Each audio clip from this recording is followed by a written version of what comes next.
سیدنا ابو خدری رضی اللہ تعالیٰ عنہ سے روایت ہے، نبی کریم صلی اللہ علیہ وآلہ وسلم نے فرمایا، ہر نبی کو ایک دعا بطور عطیہ دی گئی اور ہر نبی نے دنیا میں ہی جلدی جلدی وہ قبول کروا لی، لیکن میں نے اپنے عطیہ کو آخرت میں اپنی امت کے حق میں شفاعت کے لیے مؤخر کر رکھا ہے،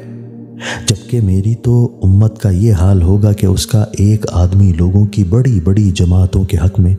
شفاعت کرے گا اور وہ اس کے نتیجے میں جنت میں داخل ہو جائیں گے، اور ایک آدمی ایک قبیلہ کے حق میں، ایک آدمی ایک گروہ کے حق میں،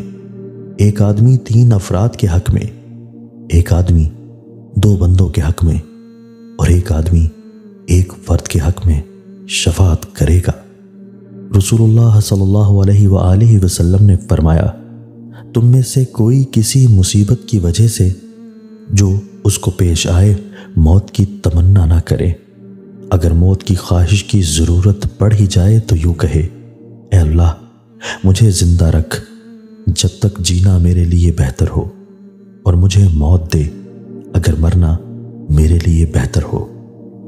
رسول اللہ صلی اللہ علیہ وآلہ وسلم نے فرمایا، اللہ عز و جل نے جس دن آسمانوں اور زمین کو پیدا کیا 100 رحمتیں پیدا کی، زمین میں ان 100 رحمتوں میں سے ایک رحمت بھیجی، اسی کی وجہ سے ماں اپنے بچے پر رحم کرتی ہے،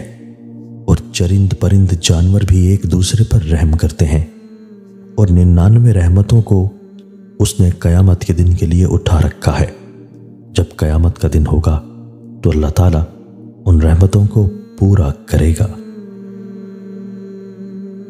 دوستو، اللہ تعالیٰ ہمیں ان احادیث مبارکہ پر عمل کرنے اور اپنی زندگیوں کو سنوارنے کی توفیق عطا فرمائے۔